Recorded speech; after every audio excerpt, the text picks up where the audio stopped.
এটা বন্ধ করেন। বললাম তো আপনি নিচ্ছেন, তাও আমার বাজে আপা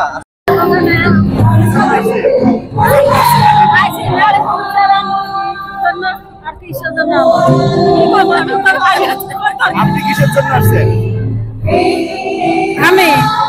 আমি কোনো কাজ করি না, বাসায় থাকি। আছি নারী সমাজের, আমাদের পোলাপান চাকরি করে ঠিক মতন বেতন পায় না। আচ্ছা, আপনি এখানে কোনো বাইক নেওয়া যাবে না। আপনারা ক্লিকবেট করে এটা অনেক সমস্যা তৈরি করেন, এটা বন্ধ করেন। বললাম তো আপনি নিচ্ছেন, তাও আমার বাজে আপা আসলে আমাদেরকে আপনাকে আমি মিডিয়া বুথে নিয়ে যাচ্ছি। আসেন আসলে আসেন মিডিয়া তাহলে আমাদের স্বাধীনতাটা কোথায়? গণমাধ্যমের স্বাধীনতা সারাদিন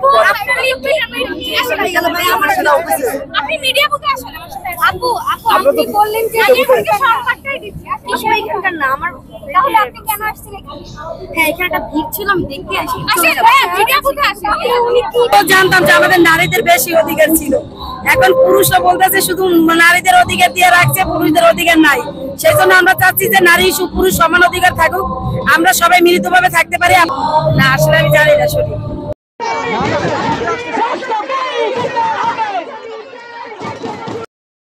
পূর্ব পরিচিত আমরা কি না না, চালাই তাহলে you can take anywhere, not here. সেটা তো দায়ভার আপনাদের।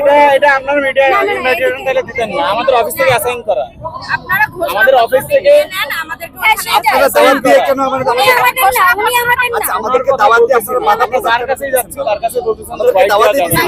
যাবে না, এটা তাহলে তো আমাদেরকে ইনভাইটেশন দেওয়ার দরকার ছিল না। কথাটা নেন, এখানে পাঠ হচ্ছে ঘোষণা। আমরা আমরা ঘোষণাপত্র আমরা কি নিব না, ইনভাইটেশন যেটা ছিল তার ভিতরে কিন্তু এরকম কিছু উল্লেখ ছিল না। আমাদেরকে আপনারা সবসময় আমরা দেখেছি করে দিলে তাহলে স্বাধীনতা হবে।